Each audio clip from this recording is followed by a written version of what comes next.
This week on the Push Pull Legs podcast, our guest is Lawrence Judd from Shredded by Science. We chat about education for personal trainers.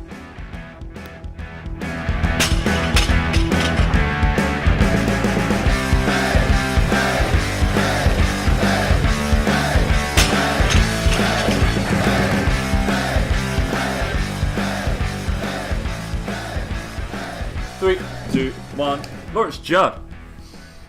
Hey guys, welcome to the Push Pull Legs podcast with myself, Dan Meek. And me, Tom Hall. We are joined today by Lawrence Judd of Shredded by Science.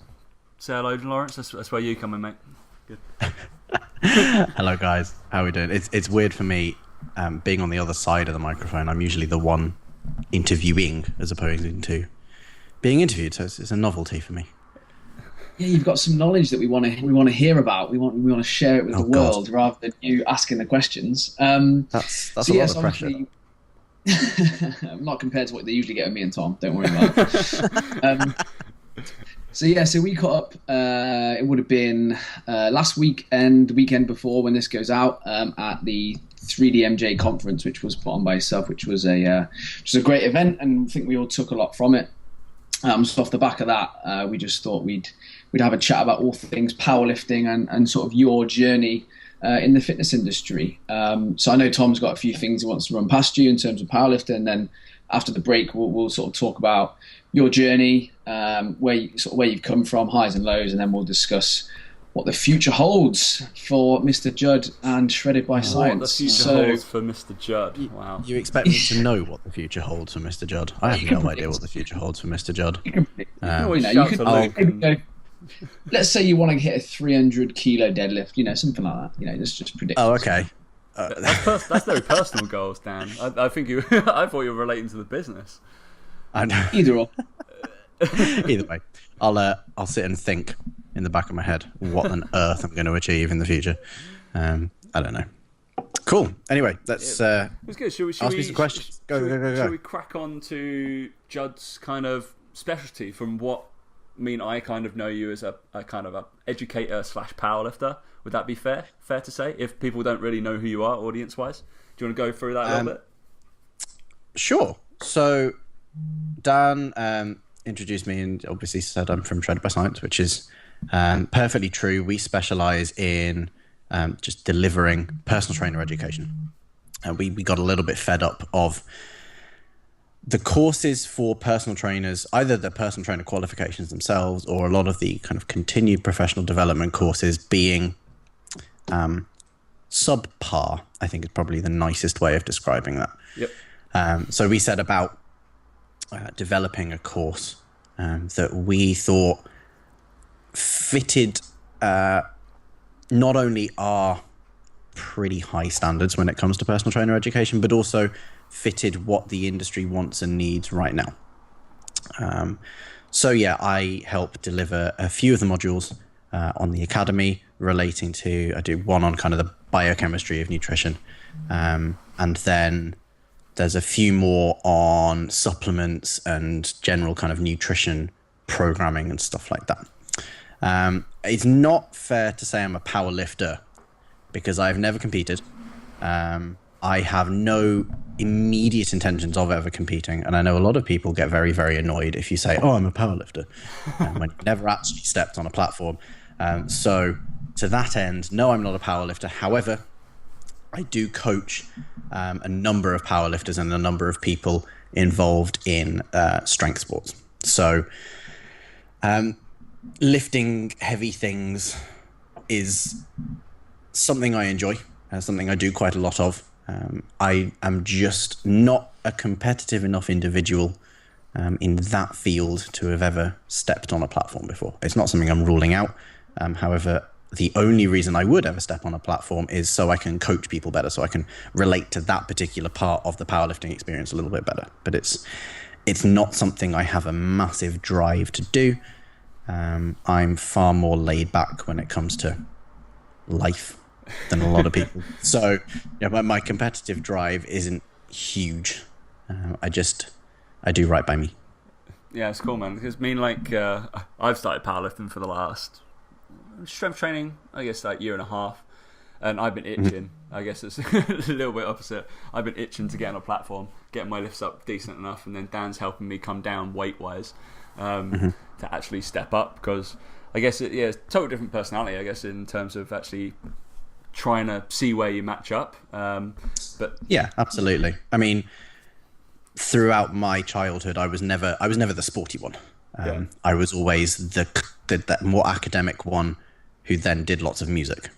And that was where I came from. So I never really grew up in an athletically competitive environment. So to that, it's just not something that's ever been instilled in me. Whereas my dad lifted and has lifted for, 40, 50 years.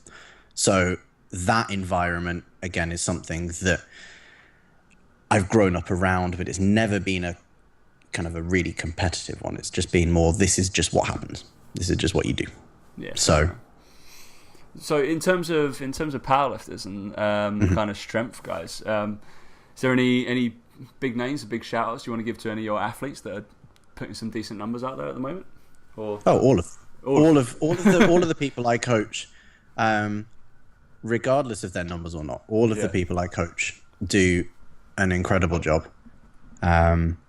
And no, that's not something I'm putting down to my coaching, because that's just straight over Dan's head. Dan would have been like, "It's all me."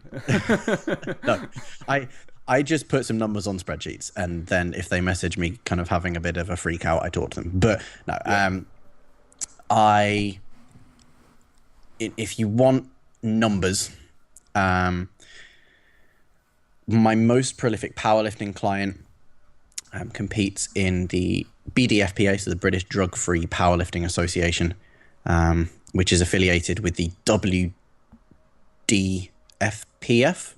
which is the World Lots of Drug-Free we don't really understand. Powerlifting Federations. Yeah, it's basically there's some drug-free powerlifting association. Yeah, drugs-free. That's right. We kind of went on topic of that last week, didn't we, Dan? With the because obviously all the 3DMJ guys are natural.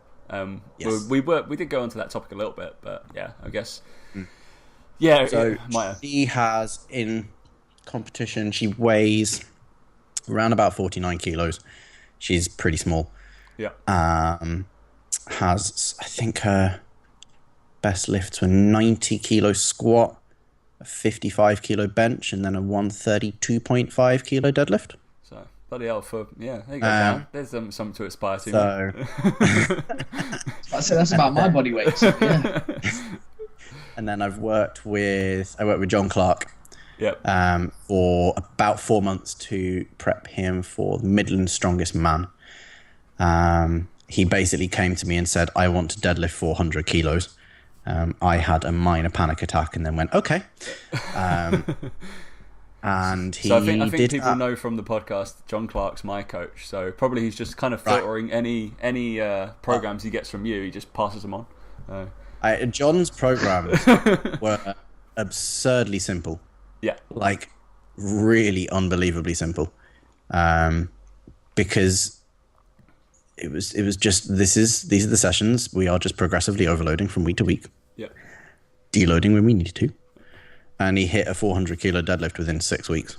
I mean, I watched. He sent me the video, and just get some thoughts on it, and it looks smooth as fuck.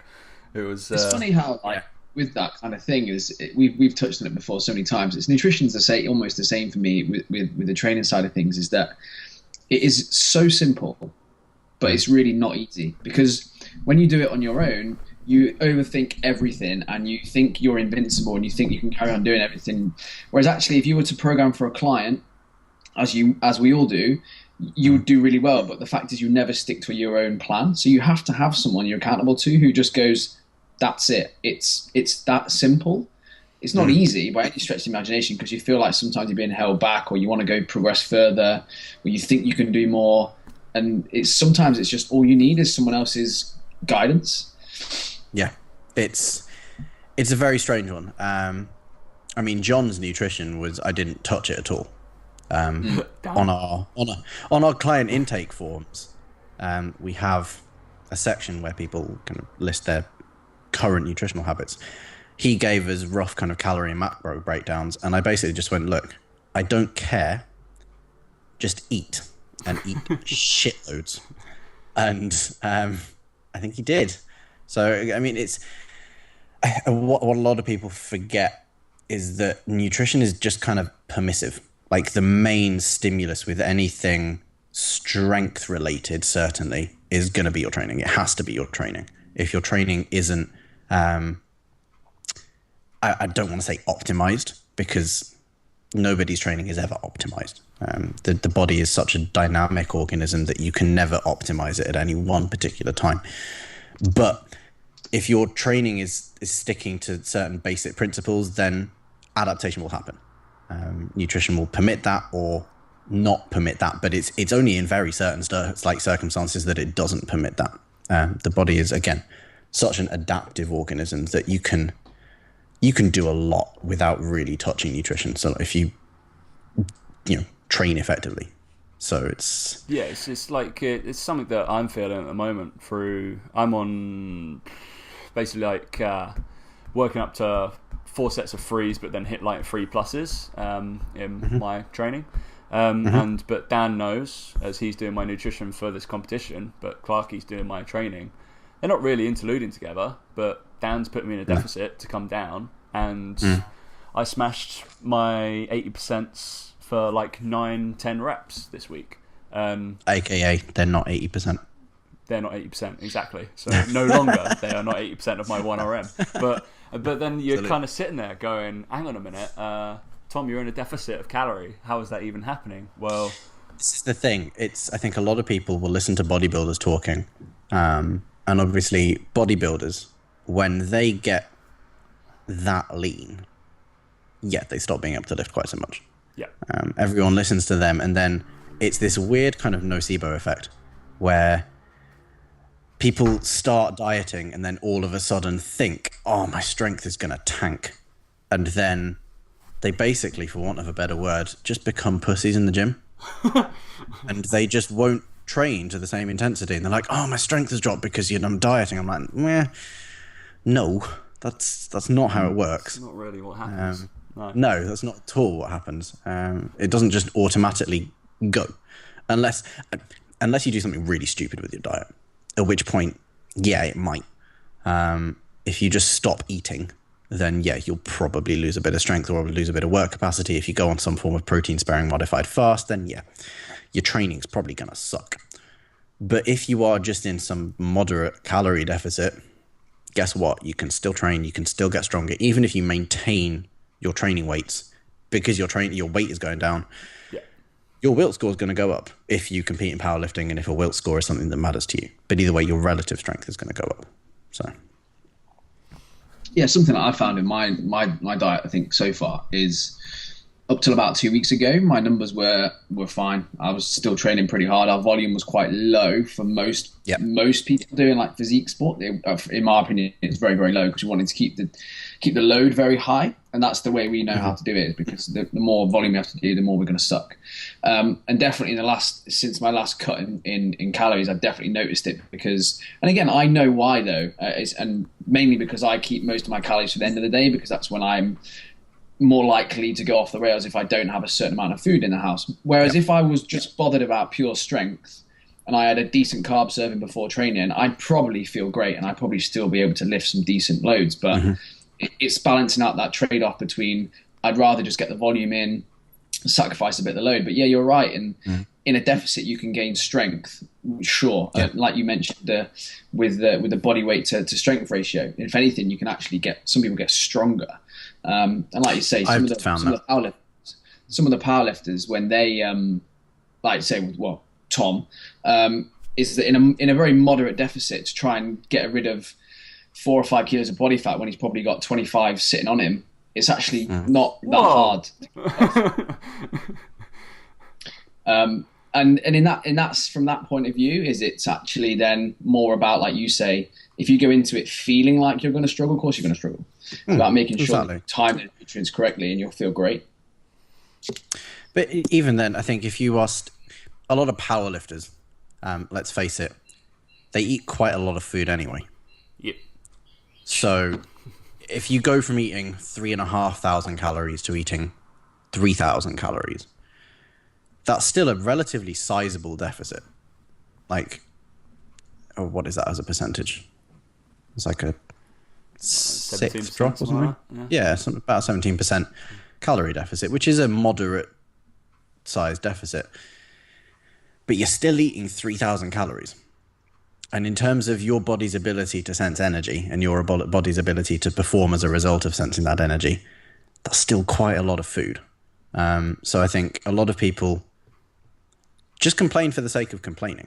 I think if you really want to hear about when things really start to suck, go to an event like the 3DMJ conference. Go and speak to some very successful natural bodybuilders, and they will tell you exactly how much dieting sucks. They will tell you about the times that they've gone and fished food out of the bin because they were that hungry.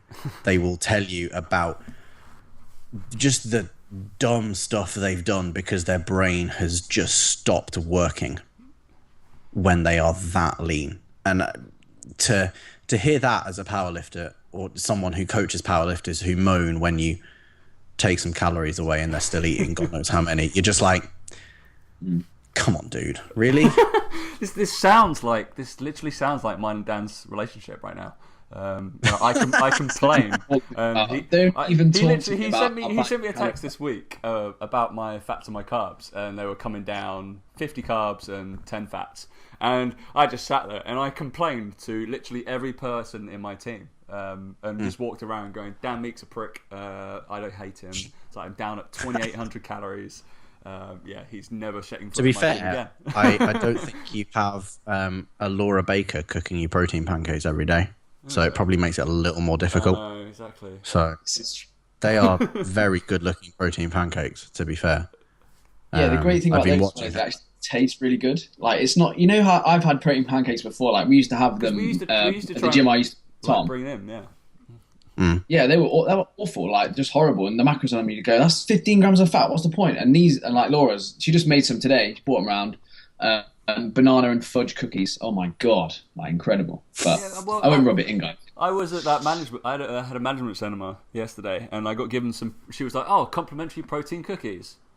The fats were 29 grams, and the protein was 16 grams. I was like, cookies. I was like, I think they're just called cookies. They're cookies. I was like, they're not protein cookies. I was like, are you kidding? I was like, oh Jesus Christ.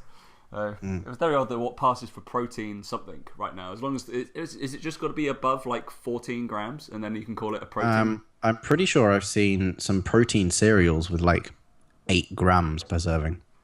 Yeah, there's a percentage that they have to be over. I'm sure it is through the nutritional guidelines. It's a certain percentage of per 100 grams. If the proteins exceed that, so like the big thing about the Weetabix is that actually the Weetabix protein is only like a gram a serving more, but it obviously goes over that threshold whereby the advertising laws allow them to call it protein. Absolutely. Actually, I think the protein ones actually taste a little bit nicer, to be honest. But you know why? It's because they have added gluten. That is literally how they bump up the protein content. They go, here is some gluten, let's add it. And we all know that's bad. Gluten's always bad for you. Gluten will destroy your gut lining. I think there's this thing called zonulin, which apparently regulates some tight junctions. And apparently, if you have gluten, that thing just explodes. And then your entire digestive tract will fall out through your ass. I read it on like Natural News or something. I don't know. Sweet. Yeah, you don't want to squat after having gluten. No. Big tip of the day. You don't want to push-pull tip of the day. You don't want to squat anything in your digestive tract anyway, because that's just asking for trouble. All right, we digress. Fucking hell. Come on, guys. All right, so should we talk about a little bit of training systems? I know you put some. Actually, as we knew you were coming on, I looked at some of the stuff you've been putting out lately, and you've been talking the talk on some daily undulating systems, I believe, or progressive overloads. Love me some DUP. Yeah, some DUP. I mean, I'm a big fan. I think we explained it a little bit before, Dan, did we? Yeah, went over the basics of it, but again, it's not really, I mean, it's definitely not my speciality in the slightest. Like bits about it, but I think we're about to be enlightened. Let's hit it. DUP. DUP. So I think something I'd like to kind of clear up before I get into the nuts and bolts of DUP is that for anyone listening, it's not like a magic thing that will immediately give you many gains. It's just a way of incorporating some basic tenets of periodization. That's all it is. So I mean, periodization. There's lots of different ways. I mean, we talked obviously at the 3DMJ, kind of Brad Loomis talked a bit about the stuff. So whether it's basic, we was talking about basic, medium, and then advanced lifters. Really, he only really split the two training systems that he was talking about was block training systems and DUP systems, right? I believe so. Yeah, I'll be honest. The Saturday, the whole weekend was a really enjoyable thing for me, but it all went by in a bit of a blur. Yeah. We had lots to do the whole weekend. So in terms of our ability to sit down and properly listen to all the talks, that was compromised somewhat. So in terms, periodization is basically just a way of organizing your training variables to lead up to a goal of some point. Or of some type. For most lifters, this is going to involve some form of rep max test, usually. This can either be like a set, I want to hit a new 3 rep max, or it could be I want to hit a new 1 rep max, or it could be I want to take this weight and squat until I drop, sort of thing. Yeah. So it's all about organizing your training variables to help you perform best at that particular, let's call it an event, because that's what it came from. It came from sporting events. Now we have seemed to have come into this phase of sporting development whereby lifting weights is a sport, which I think is a very strange thing, but people seem to enjoy it, and that's cool. On an aside, I find it really hilarious when powerlifters hate on CrossFit. I think that's incredibly hypocritical. I just want to point that out in case there are any powerlifters who hate on CrossFit. I'm just like, you also lift weights competitively. I guess we've been called out for hating on CrossFit a little bit before, but we did say we hated on bodybuilding and powerlifting as well. So just to clarify. Yeah. I will leave my views on CrossFit for another day. So the most basic form of periodization, or the first one to really come about was, as you alluded to earlier, Tom, was block periodization, whereby you basically further away from the event, your training is less specific to the event. So let's say the event is powerlifting. I want to hit 1 rep maxes on the squat, the bench, and the deadlift. Further away from the event, you may, like 4 or 5 months before the event, you may be training in sets of like 8 to 12. In terms of the specificity to that event, is not specific at all. Like, you don't get very good at hitting 1 rep maxes by continually doing sets of 8 to 12. It just, not only is the weight hugely different, but actually a lot of the time the form you use will be different. There's a whole bunch of research, I believe, that came out of the Florida Atlantic University Muscle Lab that actually showed that certainly form in the squat, and I think the bench press as well, but I could be wrong, but definitely the squat deviates massively as you increase load. So just by, you are not training the same movement when you're training sets of 8 to 12 that you are at 1 rep maxes. As you get closer to the event, you get more specific with your training. So you may start to train with lower reps. If you are using different movements, so say you're training like a high bar squat further out from the event, you may shift towards the type of squat that you use in competition. So you may shift towards more of a low bar squat. Further away from the event, you may not use a belt. You may not use knee sleeves. Closer to the event, you may start to add these things in. Yep. And then, so the kind of the typical blocks for periodization are your hypertrophy block, so with the aim of building muscle, your strength block with then the aim of taking that muscle and increasing the neuromuscular efficiency of that new tissue as much as possible. So basically enabling it to contract and fire off all of those high threshold motor units as quickly as possible. because if you don't do that, then you won't be able to produce as much force as you possibly can. And then the final block was would normally be like a power block, where the intensity is adjusted so that you can produce the most amount of power with each lift. The volume is pretty low because power is very, very, very fatigue dependent. The more fatigued you are, the less powerful you are by a long shot. And then it kind of also allowed you to recover more going into the event because the volume was so low. You weren't accumulating a huge amount of fatigue, certainly compared to the hypertrophy block and definitely compared to the strength block as well. So you were nice and fresh for the event. And then people basically started messing around with this. People went, well, what if we, instead of training for 4 weeks using sets of 8 to 12, then 4 weeks using sets of 3 to 5, then 4 weeks using sets of 1 to 2, how about we mix them up a bit? And that is effective. That's non-linear periodization. So block periodization is also called linear periodization, in that you progress in a pretty linear fashion. Intensity starts low, gets up pretty high. Volume starts pretty high, goes down pretty low in a pretty linear fashion. Undulating periodization or non-linear periodization just does that in a slightly different way. It doesn't stay static. No. And a lot of the literature on block versus non-linear periodization tends to show that non-linear periodization is more effective, certainly when it comes to more intermediate and advanced lifters. For novice lifters, it doesn't make a damn bit of difference. In fact, for novice lifters, you don't have to periodize at all.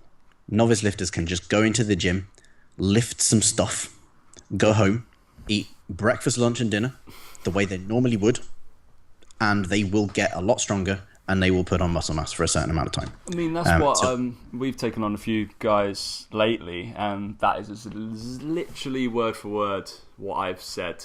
It's just the fact that, all right, your first block of 12 weeks is literally introduction to volume and an introduction to intensification, basically. And then I just want to look at your kind of main lifts, see if there's anything that I want to correct straight out, and you're going to do 12 weeks of maybe you have some little corrective unilateral lifts that I put in there, and then you're just going to fucking lift it. Then you're keeping a really small range, not much like variance, but the chances are that you've gone from maybe faffing around in the gym twice a week to actually having a program for 4 times a week. Guess what's going to happen? Absolutely. I think what a lot of people tend to forget when they first start looking at daily undulation and things like that is that whatever undulation system you decide to use, whether that's a weekly undulation system or a daily undulation system or whatever, it still needs to generally fit into a block periodization framework. So there's no point just selecting random set rep schema and calling it daily undulating periodization. You still need to have a strategy to it. You still need to be doing it relative to the testing or the events that you're going to be doing. Or even if you don't have that, let's say you're a bodybuilder and you are concerned with physique development more than anything else, you can still set yourself certain tests to do. You can still set yourself plus sets and AMRAP sets or whatever you want to call them. We'll say, I'm going to send you 5 rep max here, and you can still alternate between volume and intensity blocks because within that framework, you're still going through macro cycles effectively of 2 mesocycles in length, or you may extend that a little bit further out, but you're still going through the same thing. It's not like you just go, right, I'm going to do this because I've not done 6s for a while, so I'm going to do 6s now. You've still got to do that within that framework. Yeah, I mean, I've been very, very, very fortunate with regards to my knowledge on daily undulation and programming in a daily undulation or using a daily undulation system. I don't like calling it a system. It's just a way of doing things. Yeah, it's just, in my opinion, for a lot of people, it's the best way of doing things. But then there are also some people for whom it really doesn't work very well, and I can talk about that as well. The boom in it has come about because of the, for example, you get a lot of people who just do block periodization, very linear. They kind of stagnate. They've not really seen any progress. And all of a sudden, their mate starts doing this DUP, and then they go, "Oh, I'm going to start doing that." And for me, I wonder if the boom has come about just because people have just changed how they've done things for a long time. And like you said, often that intermediate to advanced lifter who's had their newbie gains and just stalled, and they all of a sudden they do this program whereby it's daily or weekly undulating. And all of a sudden they see progress. And just as when someone goes like low carb and loses weight, they think it cures everything in the whole world.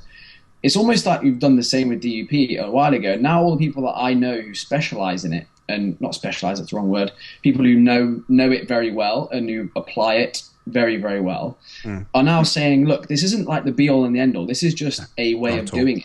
Not at all. And it's nice to see it come back round again, and people just go, look, this is just a way. It's a good way, but it's not a way for everyone.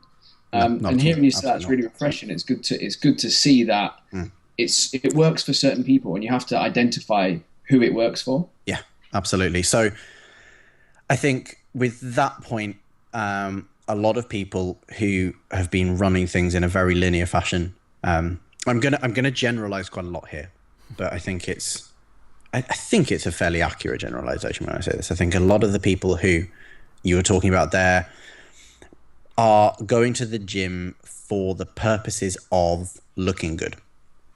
To that end, they will be following programs that a lot of bodybuilders train using, which by and large don't tend to touch the higher intensities. They don't tend to use heavier weights. Whereas one of the main ways in which DUP is, or a daily undulation format can be very, very useful is you do have regular exposure to heavier weights.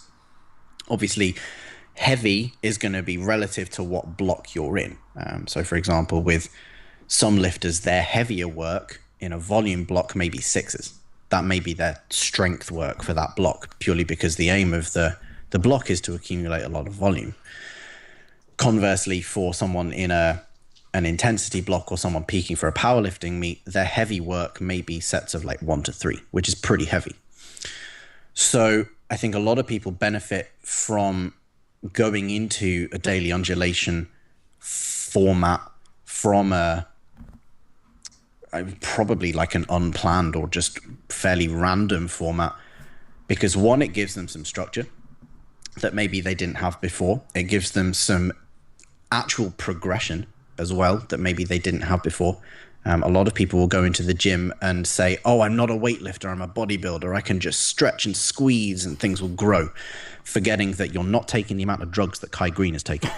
And then they will also probably not have exposed themselves to heavy weight before. So they're moving from what was probably looking like a volume block into more of an intensity block, into a strength block. And that exposure to that heavy weight is going to make them stronger, because they are now lifting heavy weights. They're progressively overloading themselves. So I think that's why a lot of people really benefit from going from your more kind of bro split.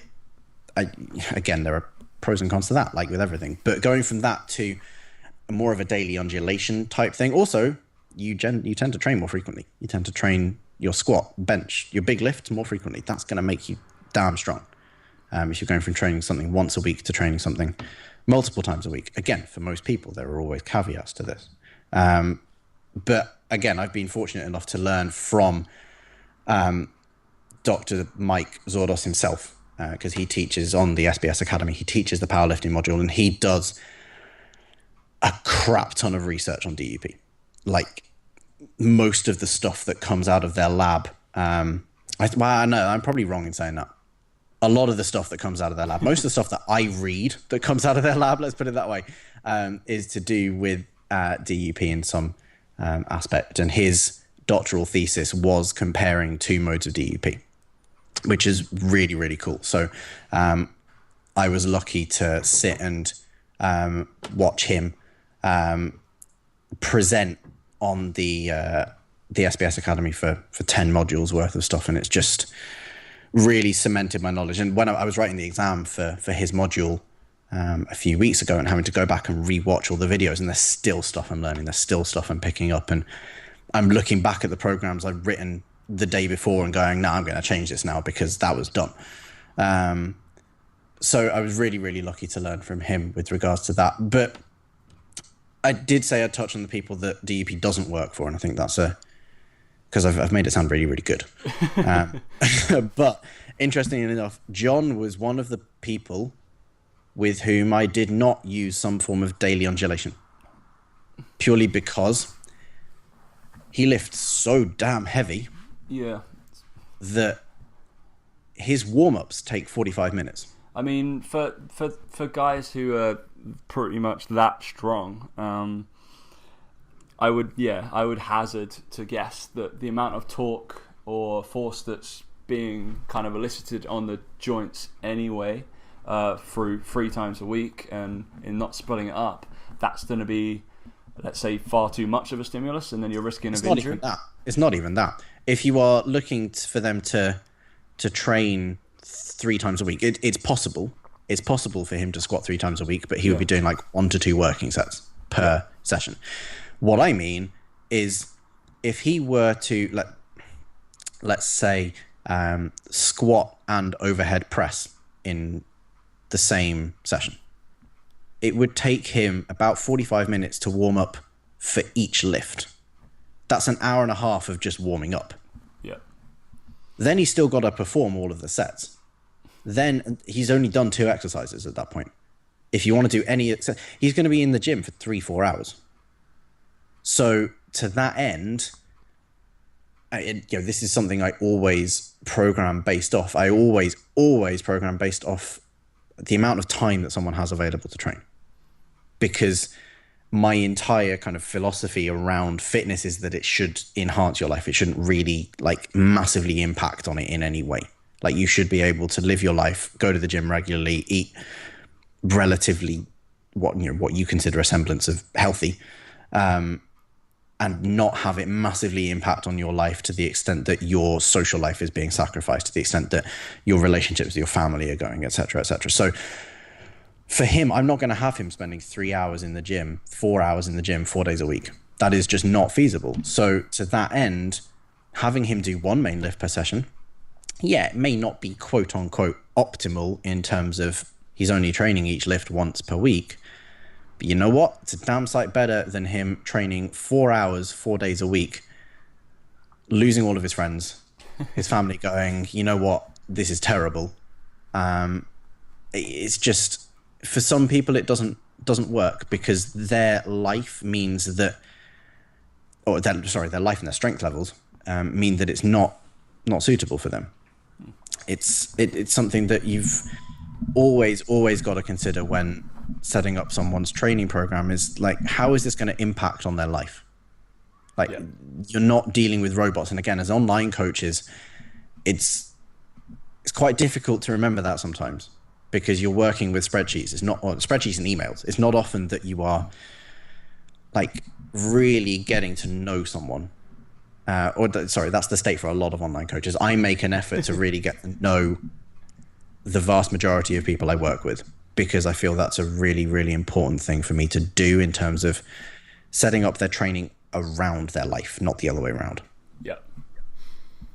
Yeah, I think we can both attest to exactly that. I think that's something that we've ourselves have probably got to the point where we've been doing that much training where it's affected other things, and you realise that, and that's definitely, I think, made us better coaches. I think we sometimes have experienced something, you definitely take note of that with your clients. Right, I think that's probably a good place to have a little break. Cool. So we'll have a little break. On the flip side, we're going to get a little bit more personal into you, Lawrence, rather than just like advice for people. This is going to be about you. This is your likes, dislikes, things like that. And then we'll finish with stupid things on the internet. We will say that not all of this will be fitness and nutrition or lifting wise.